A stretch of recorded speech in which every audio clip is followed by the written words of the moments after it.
Hello everyone, Bob Sampson's my name. I'm the Executive Officer for the National Railway Museum down here at Port Adelaide. We hope you enjoy the story.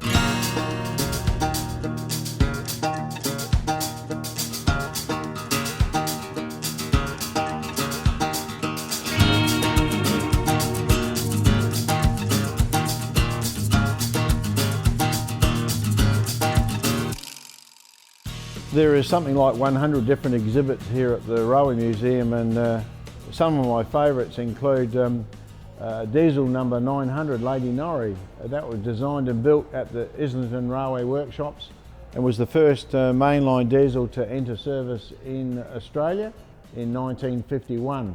So it's certainly a very, very important exhibit here at the museum, and it stands very proud at our station.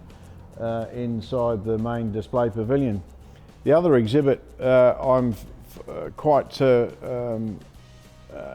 awestruck with is the Garratt number 409, and this steam locomotive was built in 1952, so it's not even as old as the oldest diesel, but in fact it's built in France, and there's very few steam locomotives preserved outside of Europe that were built in France, but it was built under licence from Bay of Peacock in Britain when it just had that much work on it, couldn't do it all, so it contracted it out to a locomotive manufacturing company in France, and they built 10 of these Garratt locomotives. They're narrow gauge and they operated between Port Pirie and Broken Hill. Quite odd looking locomotive because it has two engines and one boiler, that is two sets of power traction wheels and the one boiler slung in between the water tank and the oil tank. So this is a break of gauge station. It's what we call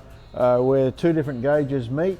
On my right is the narrow gauge, very common throughout South Australia, and on my left is the broad gauge. And our recreated break of gauge station is an example of several that existed around South Australia where the different railway gauges come together.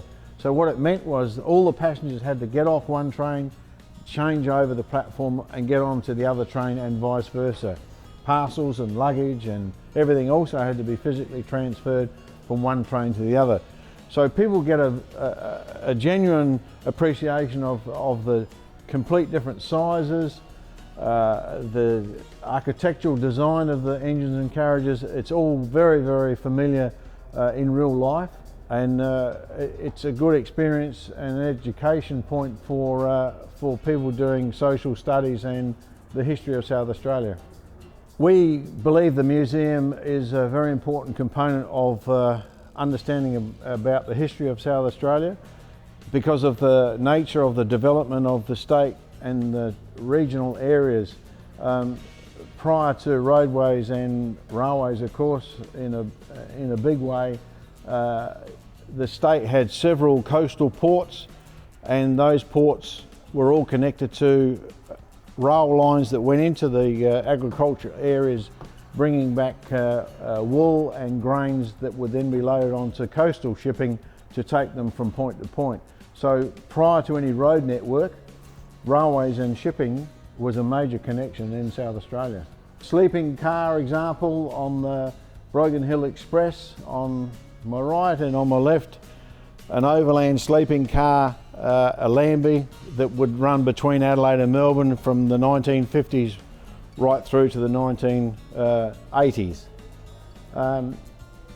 This carriage is the oldest preserved passenger carriage in South Australia. It dates back to 1877 and was used on the narrow gauge system around South Australia.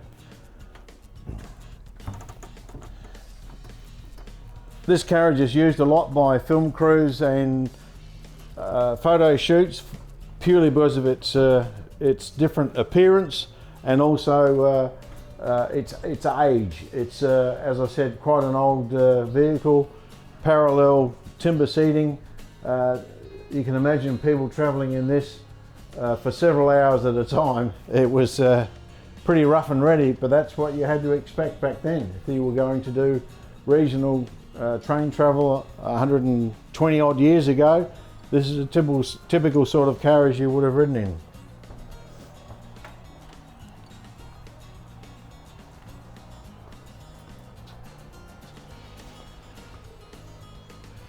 More collection, of course. We have various steam locomotives from, again, around the narrow gauge system.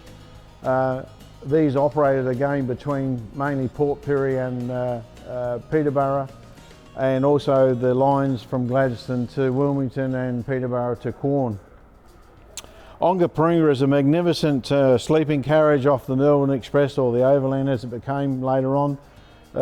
It's a 1911 built timber body sleeping car. There's very few in existence of these left, and the museum spent several thousands of dollars on restoring this carriage to bring it back to an absolute a gem of a carriage. It's made up as a combination of sit-up compartments as well as sleeping compartments, so people can understand the difference between the carriage when it was at daytime or at night time. It's a joint stock vehicle, that is, it was run by the Victorian and South Australian Railways, and it was quite common for train consists, that's a set of carriages being made up all from jointly owned carriages to share costs and maintenance between the train operations of Adelaide and Melbourne.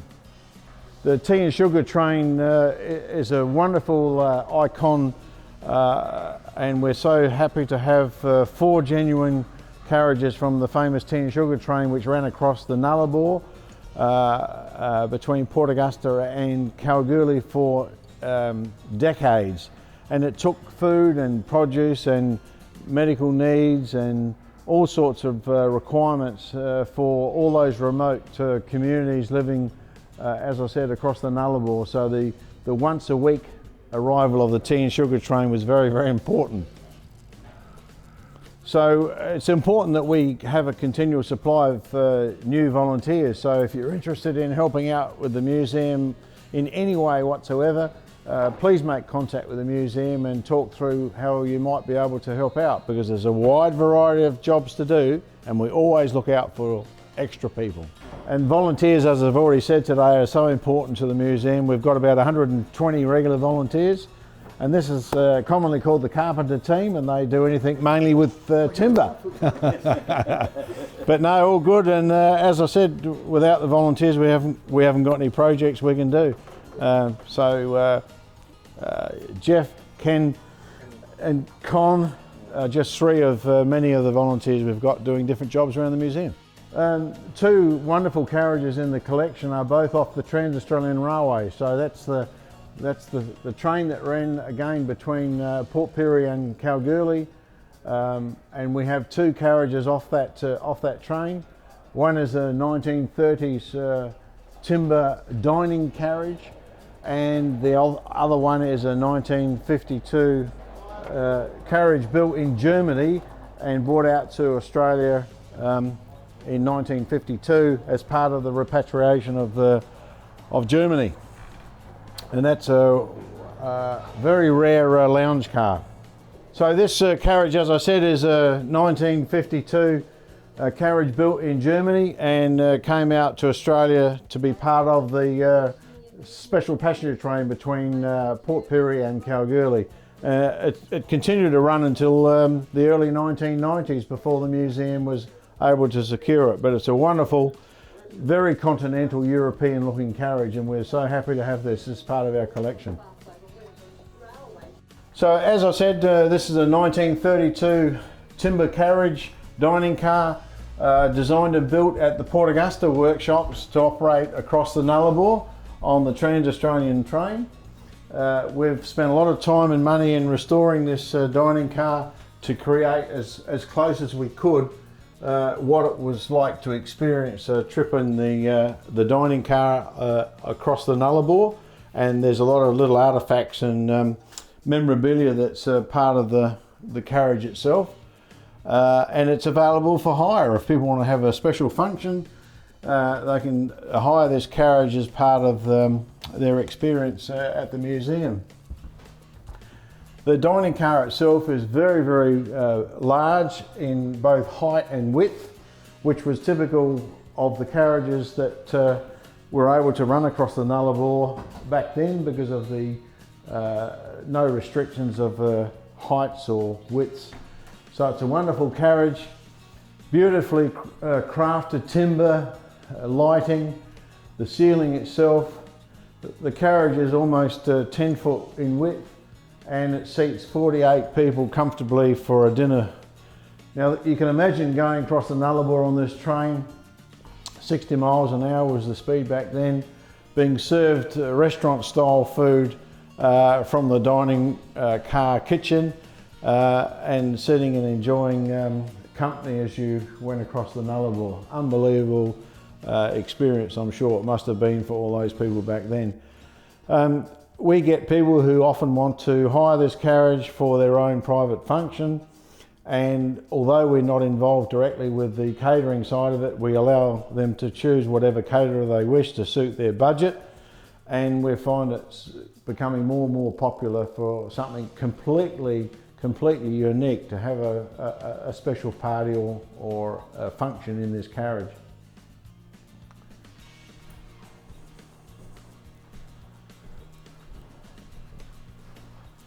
Just a small selection of the old crockery that was used on the train back then.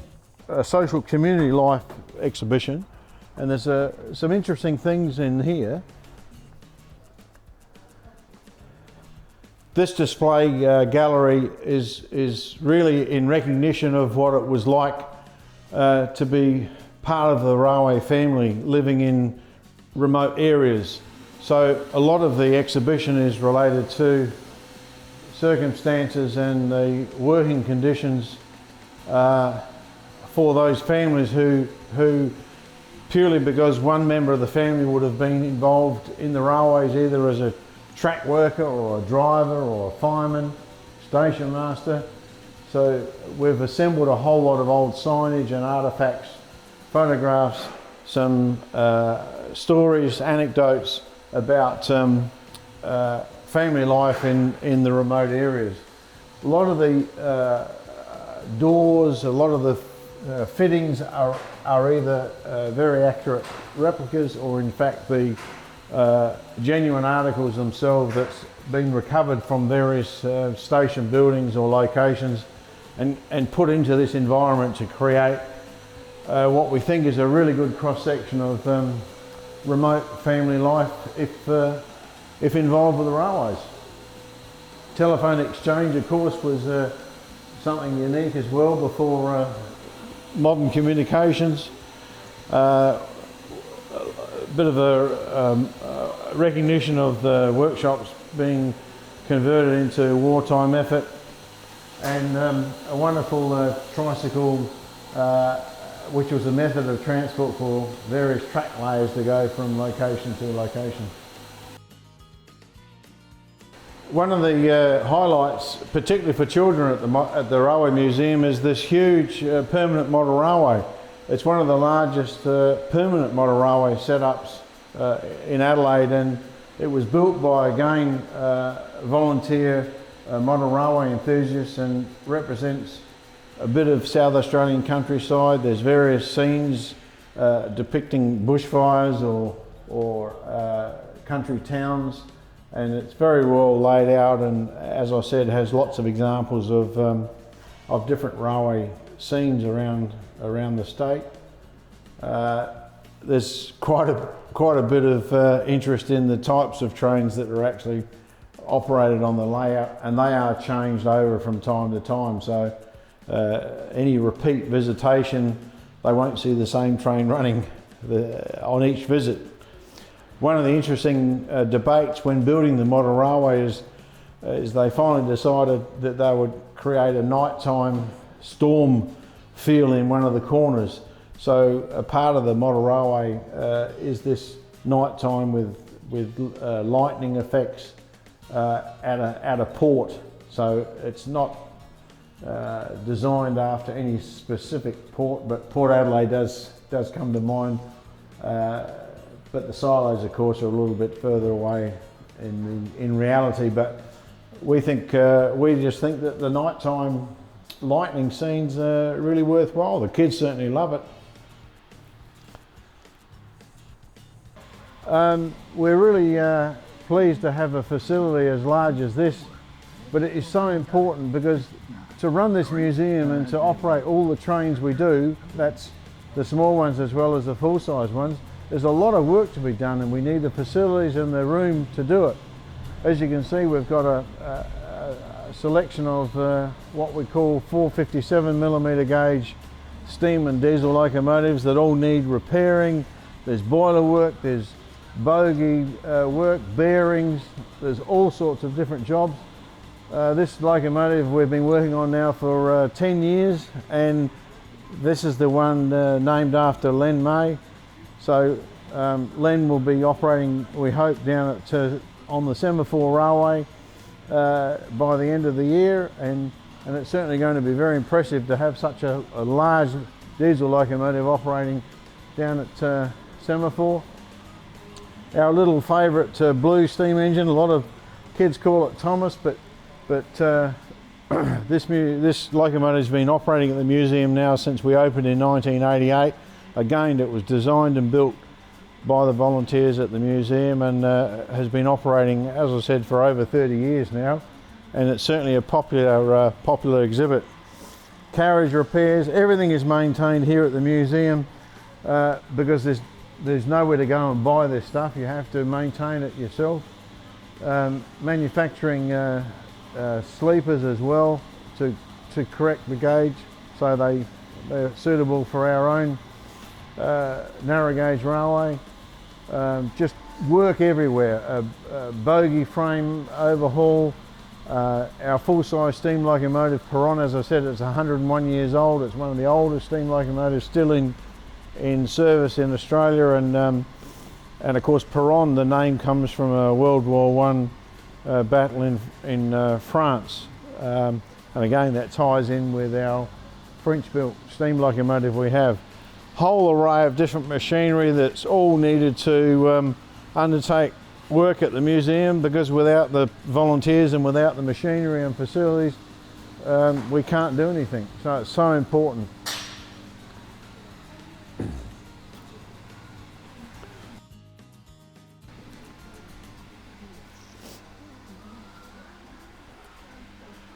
Originally this building was the Road Motors garage for the railways, so they had a fleet of trucks and vans and vehicles that were all serviced and maintained within this workshop area. So it was almost ready-made for us to come and for us to use it as our own workshop to keep our locomotive fleet serviced and ready for the next lot of work it had to do.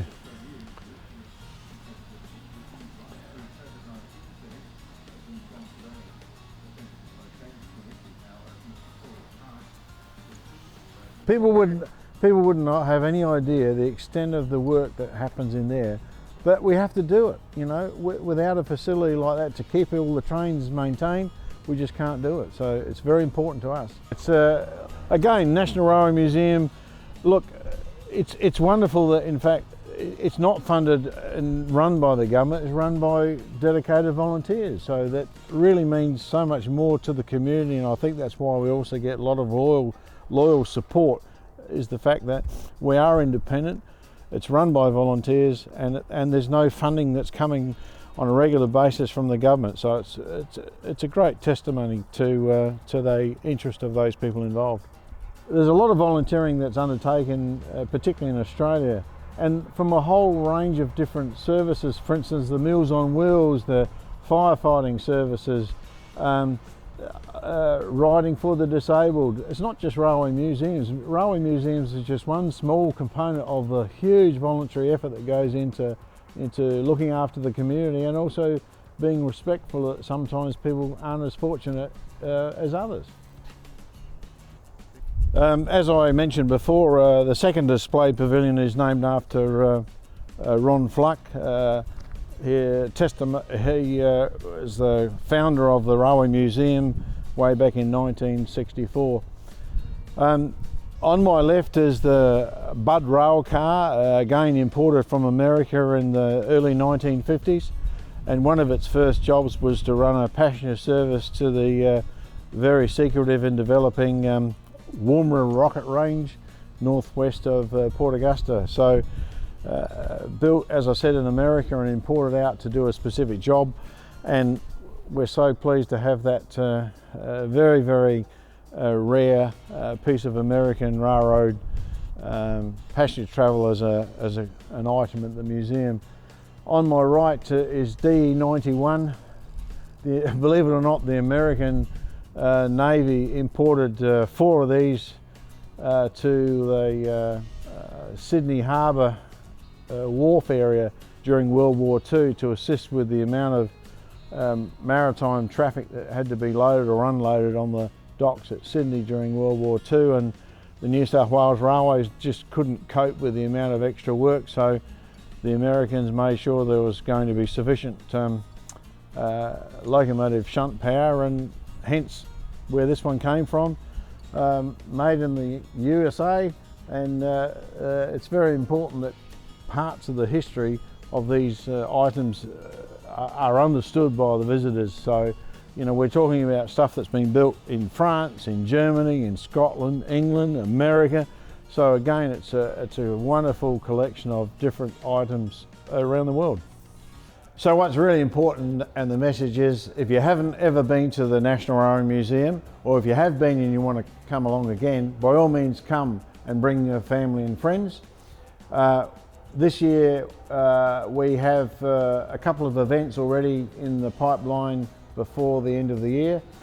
The first one of those is our annual Steampunk Festival, and Steampunk's where a lot of people dress up in period costume, and that represents the Industrial Revolution. It's a bit of Doctor Who, it's a bit of Jules Verne, wonderful costumes, and that's really, really good entertainment. That's also when we'll be operating our full-size steam locomotive. And then in October we'll be having a Heritage Transport Expo, where we will have a variety of vintage cars. Some buses from the 1980s will be here, one of which will be taking people for short trips around Port Adelaide. We'll have our Red Hen rail cars and the Bluebirds running. As I mentioned, we'll have our small steam trains running around the side as well.